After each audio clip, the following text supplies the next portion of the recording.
Dear teachers and students present, good evening everyone.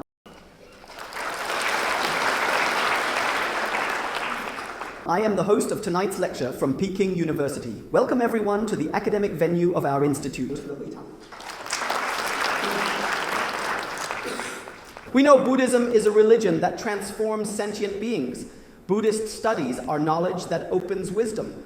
The monasteries, stupas, and prayer flags on the snowy plateau, the unique Tulku reincarnation system, the practice stages integrating sutra and tantra teachings are vast and profound, containing infinite wisdom and mysteries of life, making everyone yearn incomparably for that distant mountain. Today, we are very honored to respectfully invite a scholar from Tibet, Master Khenpo Sodargye, to lecture at our Peking University, to reveal the mysteries of Buddhist studies and share the wisdom of the mind.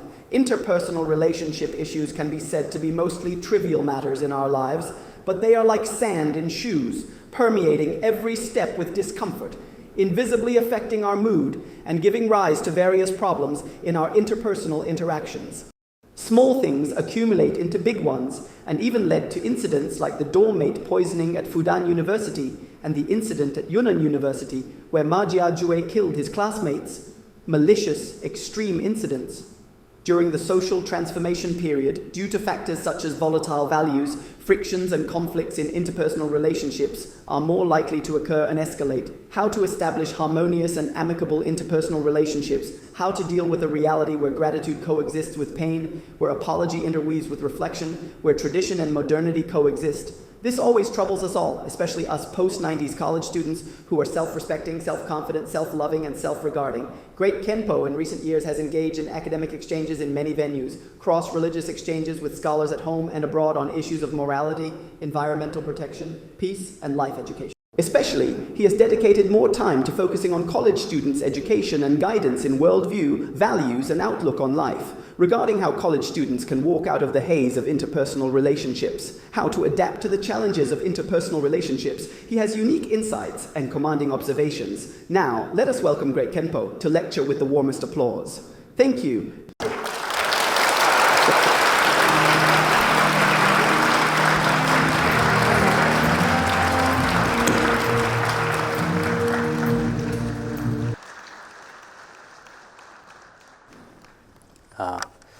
First, special thanks to the Dean and all the teachers and related personnel present for providing us with such a comfortable environment and such a good platform for exchange. Just now before I entered the venue, I had some academic exchange with the Dean. However, today we feel the time is a bit short. When conditions are ripe in the future, we may extend it to related sociology, religious studies, and philosophy, as well as currently very concerning topics like humanistic management and handling of interpersonal relationships, etc. Today, everyone present comes from various places. I have also come to this school many times, and I should say I have a very good connection with the teachers and students here. Sometimes without this connection, no matter what, it would be difficult to have such an opportunity for exchange. Today, what we are all concerned about is walking out of the haze of interpersonal relationships. When haze is mentioned, Beijingers should be quite familiar. Including yesterday, I was supposed to arrive in Beijing in the afternoon, but because Beijing had haze, the flight kept being delayed, and I didn't arrive until 2 a.m. So today, I'm supposed to talk about walking out of haze, but I still feel a bit like I'm in clouds and fog. Of course, this is the haze of climate. The haze of interpersonal relationships actually also exists. Because everyone knows people are very selfish. Compared with any previous era, our current era should have progress and development in science and technology. But people, for their own interests, mine various minerals and manufacture all kinds of products. For various reasons, environmental destruction, including the devastation of our surrounding world, is unprecedented. For this reason, today, our environment, everyone can see it with their own eyes, brings many harms to the survival of all humanity. At such times, perhaps we humans ourselves also need to pay attention. On the surface now, the clothes people wear are different from any previous era. Very beautiful, exquisite, and some very luxurious. And what we eat is also different from previous eras. Very good. But will our human hearts likewise have improvement? This is also worth observing. Today, what we're talking about is interpersonal relationships. I'm thinking actually the two words relationships, when each person comes to this world, they're actually not unfamiliar with them. We actually live in such a world of relationships. Our lives are composed of relationships. When we come to this world, first there are relationships with parents. Then when we grow a bit, relationships with classmates, relationships with teachers. After you go into society, similarly, relationships with colleagues, relationships with society, as well as relationships with superiors, relationships with subordinates, including relationships between humans and nature, relationships between humans and society, relationships between humans and animals. Therefore, for each of us, whether these relationships are handled well or not, if relationships are handled very well, then this person can be called a successful person. If they're at home and their relationships with everyone up and down in the family are especially good, I think they should be a very successful person at home. If this person is at school and their relationships with all teachers and classmates at school, including people around them, are handled well or not, if handled very well, I think this is an excellent student. Similarly, when we go into society, how are our relationships with people? Actually, in a certain sense, relationships between people now are perhaps getting worse and worse. Including in the past, many people lived in manor-style residences. Now it's high-rise style living. In the past, people and neighbors, a distant relative, is not as good as a close neighbor. That is to say, although one's own friends and relatives are not nearby, neighbors beside, even strangers, could help each other. But now, perhaps because humanity's mode of living has changed, many people have no trust between them. Previously, if a neighbor received a letter or had a package or mail letting the neighbor receive it, they're willing. If the neighbor's not there, can you help receive it? But now, living in high-rise buildings, perhaps we have no connection with next door, don't recognize them. Mutually, there's a kind of rejection, a kind of hindrance feeling, including telling one's own children, you'd better not open the door, don't contact neighbors, don't interact. Such a mode, actually, relationships between people may, in some sense, be becoming increasingly diluted. On the surface, tools for human relationships are increasing. Each person has several kinds of tools. Can have phones, can have landline phones, mobile phones. Some have 2 or 3 mobile phones, plus WeChat, Weibo, email, mailboxes, etc. Many, many avenues. One person can establish all kinds of relationships with people all over the world.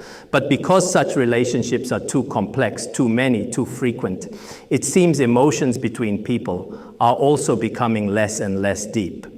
In such a society, sometimes we can see what really are human relationships. If human relationships are not handled well, perhaps because of poor relationships with one person, we may suffer for a long time. For example, poor family emotions, poor relationships between parents, poor relationships between mother-in-law and daughter-in-law, or poor relationships between teachers and students. It will bring certain degree of impact on your life, your living, your studies, your work. It will bring a certain degree of influence. Because your mood is bad, ultimately work and efficiency also change. At such times, I think we can calmly reflect what really are relationships.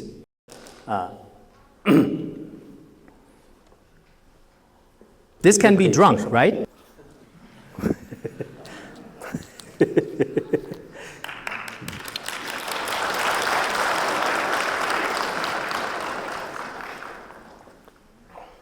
No need, it's okay. Drink this. Thank you. Actually, sometimes I also reflect on the word relationships. I come from Tibet, but now many Tibetans also use Chinese to say, are your relationships with leaders good? These two words, relationships, have already become very commonly used. Some people say so-called relationships are actually a productive force. If relationships are good, everything is okay, easy to accomplish. If relationships are poor, it's difficult to move an inch. Any matter logically, things you should be able to do probably can't be done well, especially in the East, in Asia, in China. Everyone feels these relationships. If you have relationships, then even if your education level isn't high, even if your ability isn't strong, among colleagues in your work unit, you have opportunities for promotion, for getting rich, for getting official position. If your relationships are poor, then even if you have talent, you have wisdom, you have ability, in some sense, you may not be accepted, not recognized. This is also something many people find quite painful. Of course, in some sense, this is also worth our research, because relationships are especially good, perhaps legally, morally, or according to rules, they shouldn't be allowed. But because of relationships, you can transcend. If relationships are poor, perhaps there's no such opportunity. But in the West, many of us should know. Now, the blending of Eastern and Western cultures is quite special, right? At such times, perhaps it's very clear. These two words, relationships in English and in other countries' languages, when searched, actually are not what we imagine. Their so-called relationships are actually a kind of connection between people. Are there relationships between people? Yes. But the kind of relationships we speak of in England, in the United States, in Australia, probably are very difficult to achieve. Once when I went to Australia, a college student's mother told me, because my child's relationship with the teacher wasn't good, later I wanted to handle this relationship. I gave him a red envelope, took 60,000 RMB to him. As a result, that teacher was very unhappy. I originally wanted to improve relations, but people in this country don't have this concept. When I gave it to him, he felt his character had already been insulted. From then on, unexpectedly, it was even worse for the child. He thought the mother and child's entire character was problematic. So sometimes we may feel, in some Western places, one is cultural difference, one is difference in our values. For them, so-called relationships cannot transcend morality, cannot transcend law, cannot transcend ordinary rules. Once these are transcended, actually one will receive certain punishment. On the surface, some of their methods are a bit rigid, a bit mechanized, even a bit cold, cruel. But actually, perhaps we also need to observe. Therefore, such relationships, in what kind of society do we humans exist? What kind of values do we need to have? What kind of changes occur between outlook on life and values? Under such changes, as a college student, as a teacher, living in this society, of course, without relationships, definitely won't work. Many teachers, including some leaders, some people we know, often especially want to establish some relationships and definitely want to achieve success in a very short time. But so-called success, through what kind of means is it obtained? This is also a question. At such times, I think, today, I won't talk about the issue of Eastern and Western relationships. I'll talk with everyone from another angle about so-called current interpersonal relationships. Actually, behind what worldly people often see, there is a secret of interpersonal relationships. This kind of secret, perhaps today we may not necessarily discover. But indeed, there is such a connection between people from a mathematical perspective. This is called probability. From a Buddhist perspective, this is called dependent origination, or called fate. This fate is not possessed by every person. Why? Among more than 7.3 billion people, do those present today gather together, using precious time to exchange together? We have this fate. But other people don't. Why don't others come? Why am I in Beijing among so many other cities? Why am I not there today? Between us, there should be something eyes can't see, ears can't hear, body can't touch, a special kind of connection. This special connection perhaps was created in our present life, perhaps was created in our past lives. Of course, among those present today, some don't acknowledge past lives, future lives, also don't acknowledge good karma, bad karma, the law of cause and effect. Of course, if you don't acknowledge it, that's completely okay. We won't have any coercion toward any belief or values. Also, won't have any brainwashing, won't have propaganda. Wherever I go to any school or venue, it's all very free exchange, also casual exchange, and won't have any purposeful so-called spreading culture to dominate others. No such idea. Even in dreams, no such idea. Of course, here I must tell everyone one fact. Many problems in our present life. Some matters are not as simple as you imagine. Behind them, before them, there are very complex, frequent connections. If we cannot understand these connections, everything you encounter in this life, you may be unable to face. Even feel society is unfair to me, colleagues are unfair to me, family is unfair to me, feeling very many complaints, resentments. What is the reason for this? Any matter that occurs, actually behind it are complex connections. So today, I think relationships between people are also relatively complex. But this complexity also has connections. According to Buddhist viewpoint, is this viewpoint reasonable or unreasonable? I hope you, Peking University teachers and students and teachers from other schools, you can observe. In your observation process, if you feel it's unreasonable, during the Q&A period shortly, you can use the most pointed language to refute, attack, or debate. Because here is a very open, free academic platform. I'm also happy to accept everyone's unique attitudes and views, completely acceptable. I just mentioned the karmic connections behind interpersonal relationships. The first one is to say, if you haven't created good connections or bad connections in this life, you may not necessarily have contact. Previously in Buddhism, there was such a story, let me share it with you. In Buddhism, it's said that at that time, Shakyamuni Buddha, generally speaking, indeed his wisdom, enlightenment, and merit were perfect, omniscient. Such a Buddha who could know all phenomena, all dharmas. Buddha traveled to a place, but when going to that place, actually the people there didn't accept his teaching. He originally wanted to teach, but the people there didn't like Buddha. No one attended the lecture. Sometimes we also have this, some professors, some very remarkable scholars, also no one goes to listen. Later, after he returned, among Buddha's disciples, there was an arhat named Shariputra. He had Shariputra go teach. When Shariputra taught, the people there were very, very delighted. There were incredibly many people. All came to receive his teaching. Later, many people under Buddha were very, very puzzled. Why? Buddha's realization was perfect. Merit, wisdom, compassion, altruism, everything was perfect. Such a person went there. No one paid attention to him. But when Shariputra, one of his disciples, went, why did so many people accept him? He then explained a connection. In Shariputra's past life, he was a woodcutter, a person who cuts firewood. At that time in the forest, there was a beehive. At that beehive, at that time, this woodcutter recited mantras for it, established good connections. Because of this connection, in this life, when Shariputra went, they could accept him. But others, including Buddha, the greatest Buddha in Buddhism, when he went, they hadn't established good connections. The reason is here. At such times, many people need to think. In life, sometimes it's oneself. Some college students I've encountered, or some teachers, originally their wisdom and talent were very, very good. But in life, others don't recognize them, don't accept them so much. What's the reason? Actually, it's whether we established good connections. Establishing good connections, some are established in this life, but more crucial is, did I establish good connections in past lives? If I didn't establish good connections in past lives, in this life, although I have wisdom, although I have ability in society, I may not be recognized. On this point, I think everyone present, especially some students after graduation at first, perhaps can't find work. Even if finding work, others don't like your talent, don't accept you. There's no way, including now some especially outstanding students, their work is very unsatisfactory. Others also see it as unsatisfactory, but really, there's no way. This is what Buddhism says.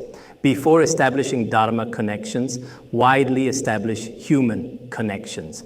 That is to say, in our present life, in our current real life, we should try our best to help others. For the present, this may not be immediate karmic retribution, but for my future life, it's very meaningful. If we don't establish good connections like this, even if I'm a very remarkable scholar, in my life, I may not have much promise. Therefore, I'm thinking, everyone present today, I won't talk about academic matters.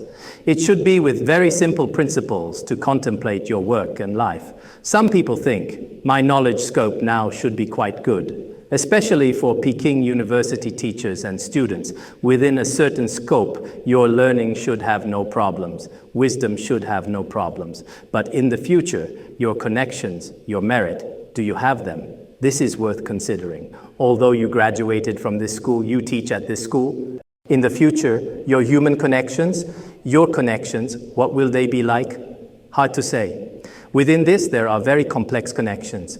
I once saw a book. The book talked about the Ming Dynasty's Zhu Yuanzhang. Zhu Yuanzhang traveled incognito, going everywhere.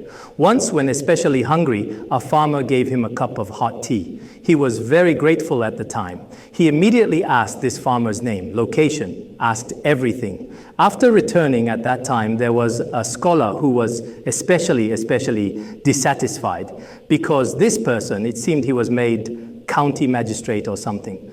Then there was a scholar, especially dissatisfied, saying, 10 years of hard study is not as good as 1 cup of tea. He deliberately wrote a poem for Zhu Yuanzhang, saying, I worked hard as a scholar here for 10 years, but I still haven't been promoted. Others give 1 cup of tea, you promote them, very unfair. Later, when Zhu Yuanzhang visited this temple, he said, his talent is inferior to yours. Your fate is inferior to his. That is to say, his talent is inferior to yours, because the farmer's talent is definitely inferior to this person, but your fate is completely different from this. We know sometimes you feel at work slightly transferred or never promoted. I see many leaders often tell me, I really want to get promoted and get rich, including some leaders I recently contacted. I said, what are your thoughts now? No other thoughts, just want to make money. Just want to get promoted, always unsuccessful. Actually, within this, there's also something called fate. In Buddhism, it's called connections. When your connections mature, it can be said the melon is ripe, the stem drops, very easy. Look at just now, this farmer, when his connections matured, giving Zhu Yuanzhang a cup of tea, this connection immediately touched. After touching, in a very short time, it was already obtained.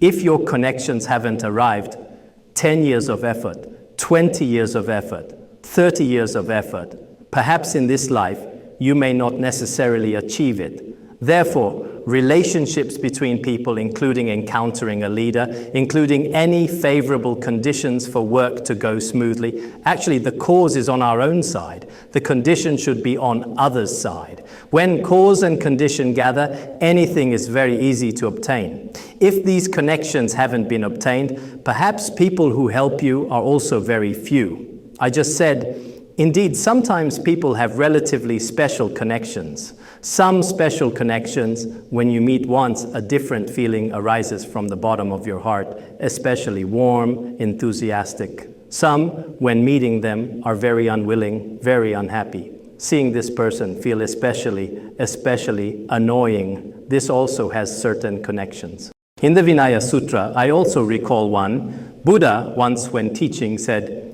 in a certain place there's a village, have Ananda bring me a bucket of water. Then Ananda went there. As a result, when arriving there was a gray-haired old woman. The old woman just happened to have water. She was washing clothes, but she said, won't give you water. The water here only people inside can use. Absolutely won't give to outsiders. He didn't get a drop of water, came back.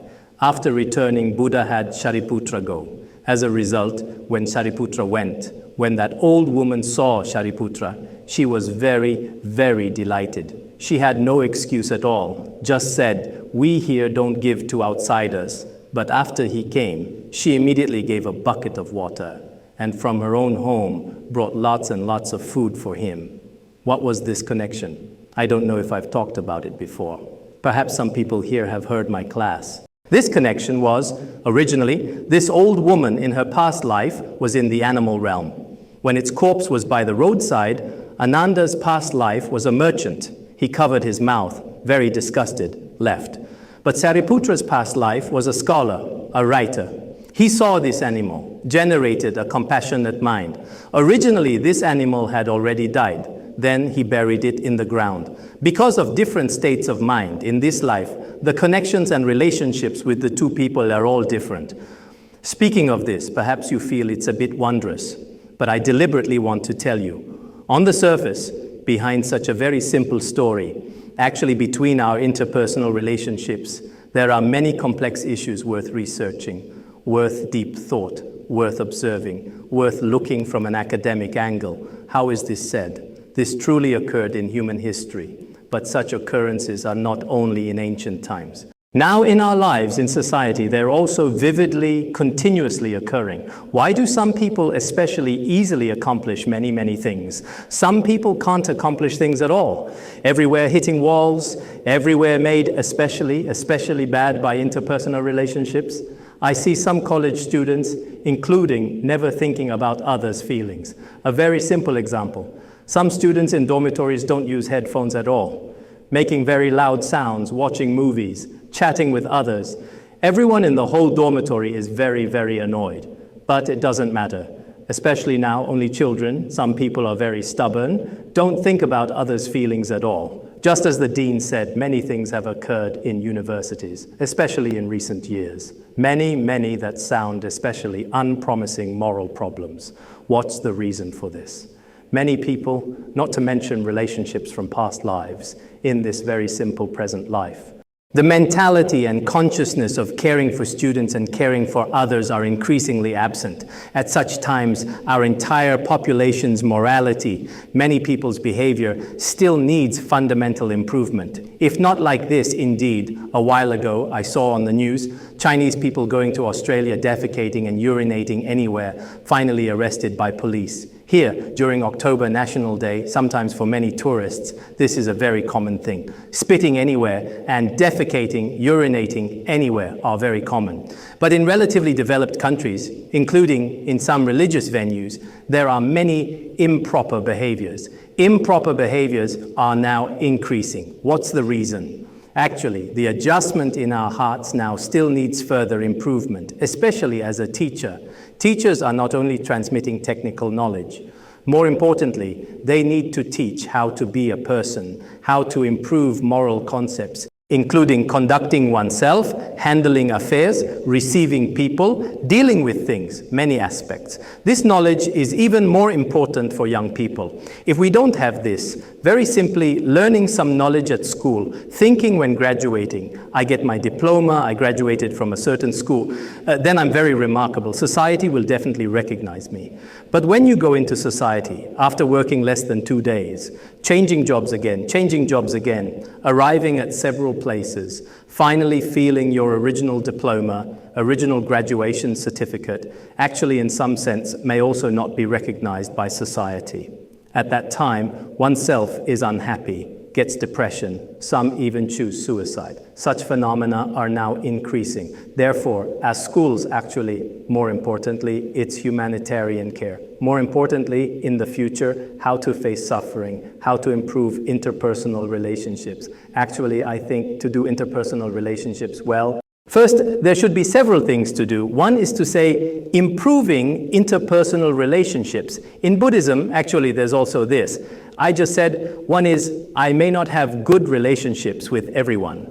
Past lives have different connections. So sometimes, for example, relationships between people, at first, very good, but gradually fade, gradually change color. There are also such. Now, many young people's emotional problems, including family problems, at first, very, very good. Finally, gradually become another kind. There's another kind. At first, between us, completely adversaries, enemies, hatred. But because it's impermanent, gradually become more intimate, become better. There are also such.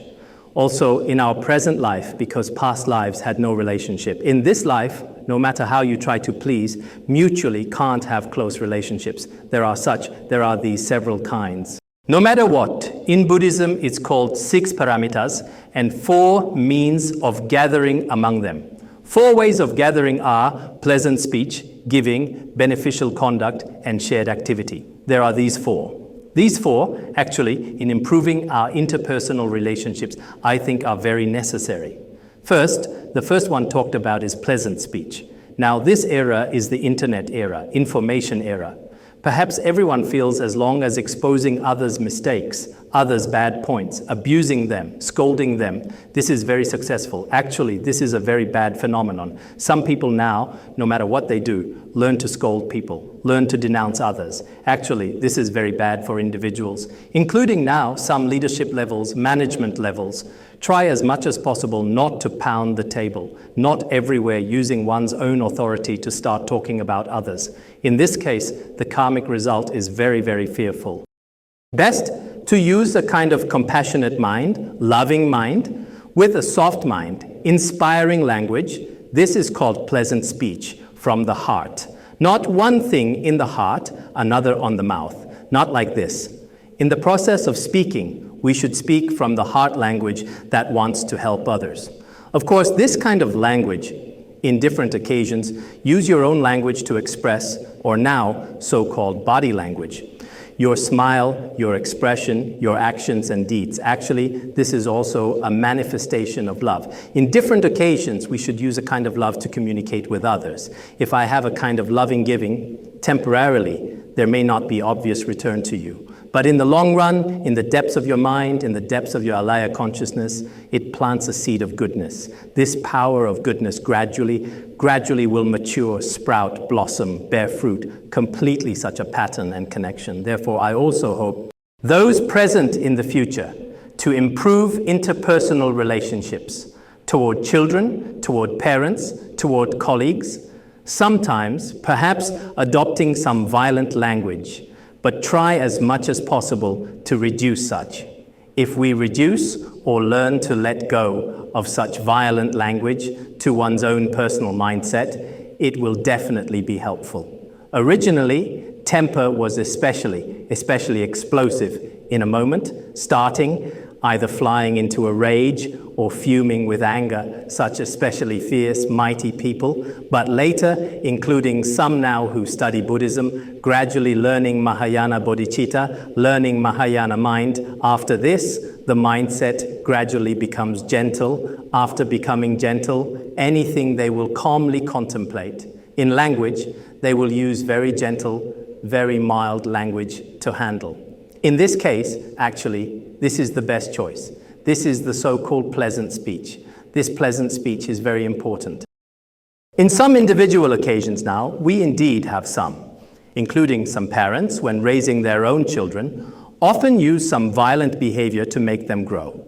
But if their life, under parents' influence, grows like this, in the future, their children and their surrounding life will also be like this. After this, it brings direct or indirect suffering to oneself. This is the first one. Second, we need to have a kind of giving. What I just said, for our relationships to be good, everyone feels I want to obtain. But while I want to obtain, actually I need to give to others. Perhaps this giving temporarily may not have immediate karmic result, but actually this is very good. In this society, we indeed need to unconditionally or voluntarily give to others. Giving is obtaining. Without giving, you cannot obtain. In our society, everyone knows. Now it's relatively cold, terrible. Perhaps people doing charity, people doing good deeds often get bullied, while channels and resources for doing bad things are relatively abundant. On the surface, it seems like this, but actually this is not very reasonable. We should still try our best. Whether to familiar people or unfamiliar people, try to give. Of course, giving is not necessarily all property. It should be the greatest spiritual giving. This giving is very important. If we long-term want to rejoice for others, want to give happiness to others, generate joy from the heart, after such a mentality gradually matures in one's own life, no matter what you encounter, you should be very happy. I think this is very important. Also, the third and fourth I just mentioned, benefiting others, no matter what kind of behavior, we try our best to help this society, help people around us. Even if there's an elderly person nearby, you see now in some developed countries, including a while ago, some posted on WeChat, was it Russia or somewhere?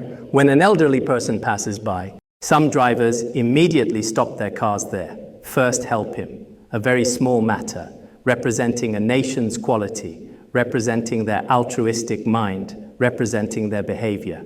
Many of us are very selfish, including before the red light even goes out, we rush out, whether toward people or toward animals, having a kind of attitude where except oneself, no one else matters. Such behavior is actually very fearful. On the surface, this seems like striving for oneself, but actually this karmic result, humanity will ultimately bear it themselves. Why has the environment been continuously destroyed in recent years? Ultimately, what kind of air are we breathing now? This is caused by humanity's selfish mind. If we have an altruistic mind, we should use the resources we need. Besides this, we need to think of our descendants, think of people around us, think of our Mother Earth, now in many big cities, including the haze in the air. It wouldn't necessarily be like this. So the entire human society, it can be said, at a certain point, extreme selfishness, extreme self. At such times, humanity itself will accept its own karmic result. This is altruism, very important. Cooperation. We also need to be truly public figures, for example, teachers or students. We ourselves are people who maintain good interpersonal relationships. In one's own behavior, leading by example, this is very important. So I first briefly discuss with everyone from the aspect of the 4 ways of gathering. Relationships between people are also very important. This is one. Second, I'd like to discuss, we use exchanging oneself and others. In Buddhism, there's specifically what's called exchanging oneself and others. What is exchanging oneself and others? Actually, truly giving my happiness to them, their suffering, I myself accept. On the surface, this is a mental visualization method. But actually, it's the best instruction for oneself to obtain happiness. Each of us, perhaps every day, we think, I want happiness, including our jealousy, anger. Let others suffer, they deserve it. Let others have bad luck, let others go bankrupt. We have an evil mind toward those with whom we have especially bad relationships. In this case, this is very bad. Previously, many people, those with whom I have good relationships, let them get rich, let everything go smoothly for them. But those with whom I have bad relationships, try every means. If they receive bad news, very happy. Originally, there was a book called The Words of My Perfect Teacher. In The Words of My Perfect Teacher, it describes a Tibetan monk. Actually, this monk's mind was very bad. This monk heard that his adversary broke precepts. He said to his attendant, very happy, today we need to have a good meal. I heard our adversary has already broken precepts. He's finished. We should be very happy. Another great master, hearing this news, thought, one person broke precepts, one person just rejoices. But the fault of the one who rejoices is even greater. Now, some people, perhaps when people with whom they don't have good relationships, have some bad things happen in their hearts. They're complacent, very delighted. Actually, this is very bad. From now on, we should change. How to change? For this person with whom you have bad relationships, often visualize them in front of you. I want to help them. I want to be good to them. Of course, at first, it may be a bit difficult for you, but each of you, certainly you have people with whom you don't have good relationships. I think some people may have many, some people only have a few. Your career rivals, competitors, even at your workplace, those who create obstacles for you, create sabotage, create hindrances. You think, why is this person like this to me? But at such times, visualize them. Hope to let them obtain much happiness. Hope to give my happiness to them. Hope to take their suffering in their place. If you think this way, your mentality will be completely different from before. You will definitely handle relationships with anyone very, very well. This, in Tibetan Buddhism, is a very pith instruction. Including in Chinese Buddhism, there's also this. I don't know if I used this in one of my books before. There was a monk. When returning to his temple, it was raining heavily on the road. He went to a distant place to shelter from the rain. In a distant place, there was a manor. He went there. When he arrived there, he knocked on the door. When knocking, the manor's servant came. The servant told him, "Our master doesn't like monks. You'd better leave." Originally, this monk requested to stay overnight here because of the heavy rain, no way to return to his temple. This servant refused to let him enter. Later, the monk begged, "Tonight is so dark, there's no way. If I can't come in under the eaves by the door, can I shelter from the rain there at night?" The servant said, "I'll go back and tell the master. I'm afraid there's some difficulty." Then this servant went back and spoke to the master. Because he had views against monks, he said, "No way, no matter what, immediately have him leave." Later, he left. After leaving 3 years later, this master was doing well in all aspects. He married another new wife. Once he treated her especially well. she went to a temple to pay respects. When paying respects, she clearly saw on a memorial tablet this master's name was written. This master felt very strange. He asked a monk in the temple. This monk said, "Our abbot, 3 years ago, one night, went to a household. As a result, this household didn't open the door for him, didn't give him lodging. Later, our abbot asked for this master's name, wrote it on this." Each time he chants sutras, he dedicates merit for everything to go smoothly for him. If worldly people probably absolutely wouldn't, would especially hate him. "Look, that night when I was so miserable, he didn't let me." Later, this monk chanted sutras for him every day for dedication. Later, this manners people were very moved. From then on, he became this temple's major benefactor.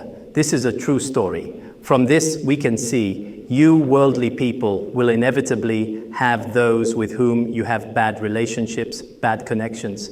But for these bad ones, first dedicate your own created virtue.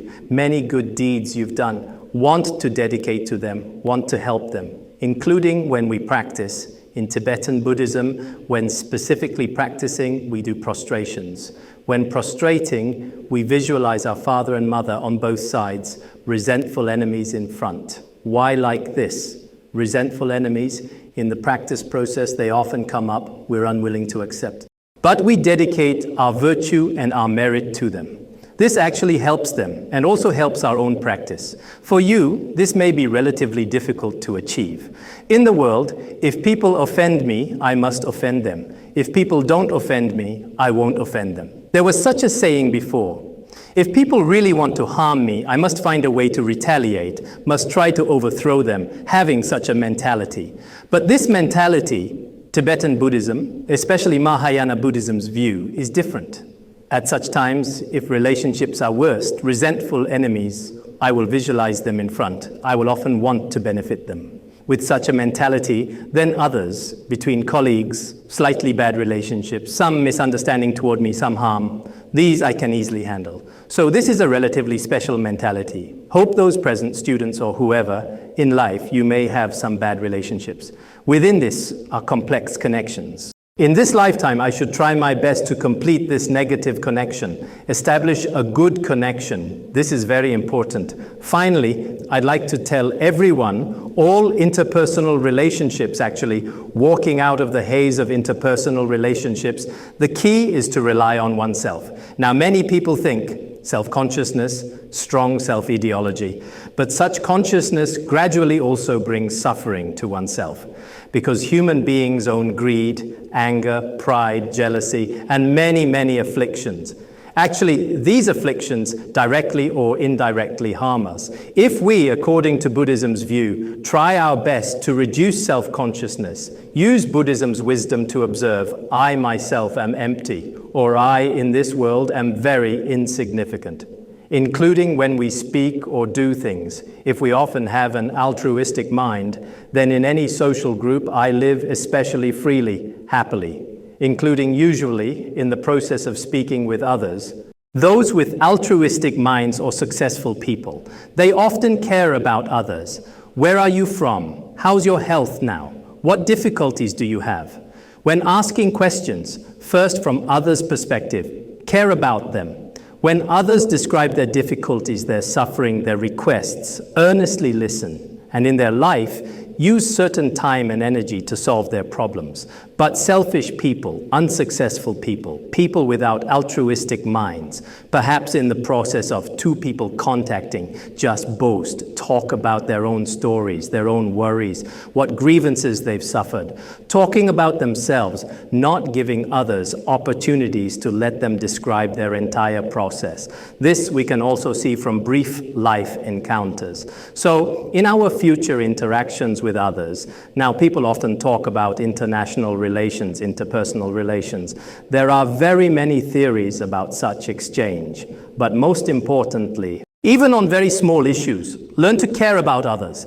Otherwise, what feelings others have, what views and opinions others have, we don't care at all, won't think about them, just blindly thinking about ourselves.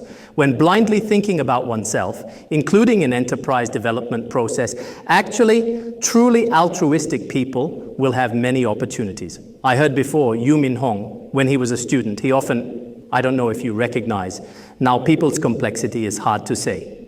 Whether you recognize or not, when he was a student, he often helped others carry water, helped others wash clothes, carry luggage, including many things in the entire dormitory. He was willing to contribute. But later, before he truly succeeded, people in his class, his teachers, many gave to him, felt that cooperating with him, this person not only considers himself, but more importantly, to a certain extent, considers others.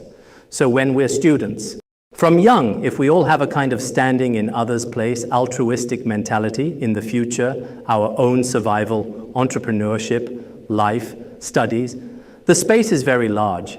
And in this process, if encountering some difficulties and suffering, they may not think it's a very big matter. So to a certain extent, interpersonal relationships are actually one's own relationships. If one's own mentality is adjusted very well, interactions with anyone are very good. Different levels of people. Toward upper level people, they will also be respectful. Toward middle people, toward colleagues and mid-level people, they also get along harmoniously. Toward lower people, they also have compassion. We'll definitely care for others with compassion. If we're completely egoistic, individualistic, in this case, in some sense, actually, the West also has this. Western interpersonal relationships, most people from young need to cultivate strong self-consciousness. For this reason, when entering society, truly needing help, many people all rely on themselves. Besides themselves, including their parents and siblings, basically won't help them.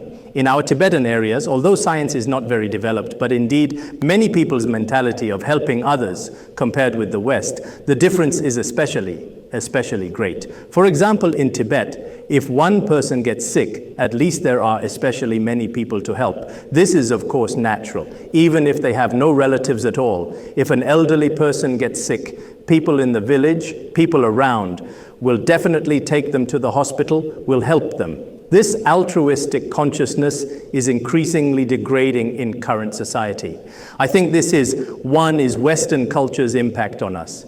Egoism, self-inflated consciousness. If continuously cultivated in our real life, we only consider ourselves. Besides ourselves, help no one, including now in many big cities. When parents get sick, children don't go. At most, make a phone call. Neighbors don't help either. Some people, finally getting sick, just rely on themselves.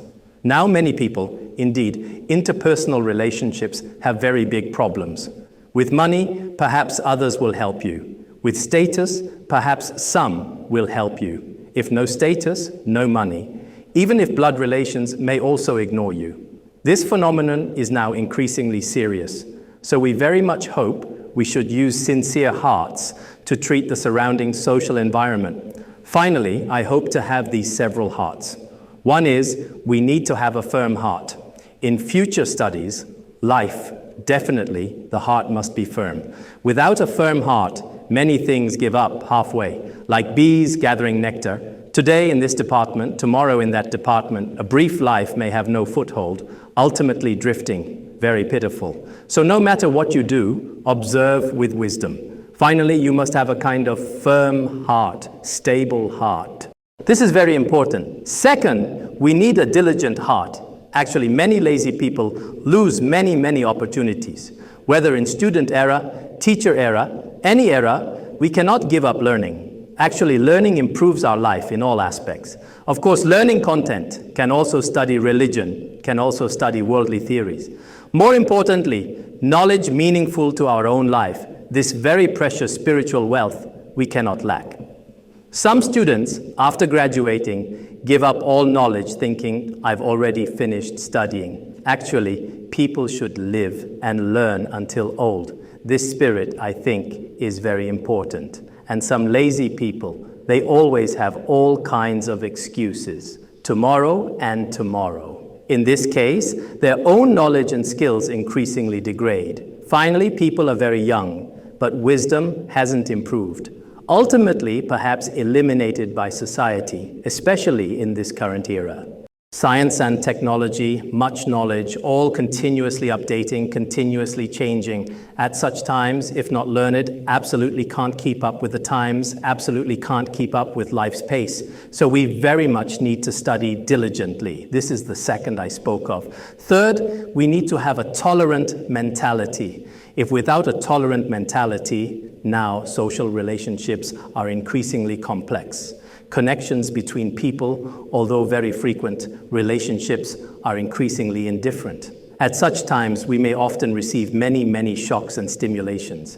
If I don't have a tolerant heart, perhaps in this society, every day I'm haggling over every penny. Every day I'm very sensitive. Many things bring suffering upon oneself, unbearable suffering, very difficult. So if we have a tolerant mentality, I want to actively face anything. What should happen will happen, but I still want to actively face it. Shouldn't worry about this, be troubled by this, suffer from this, be anxious about this. Later, it seems oneself doesn't even have basic life survival ability. I think this is very laughable, very regrettable, especially like you, with knowledge, with ability, toward many things occurring in life, passing clouds and smoke, don't especially care. When should happen, when shouldn't happen, won't happen. So I don't need to especially care. Lost something, I think it doesn't matter. What should be lost will always be lost, doesn't matter. So such a tolerant mentality, I think, is very important. Also, another is the altruistic heart I just mentioned. Altruistic heart in our life, during our lifetime, for each person, this is most precious. If without it, actually this society is a very fearful group. Because we're humans, we should at least be different from animals. Besides living and surviving, there's another: we must be responsible for the surrounding environment, responsible for humanity, responsible for our friends and animals, such an altruistic heart. Then, living in this world, I feel this world should be very beautiful. No matter what kind of people you contact, you should make these people your best friends. In this world, it's best not to have any enemies. Without any enemies, if all people are your friends, this is what I think is most beautiful in your life. All right, today I'll stop here.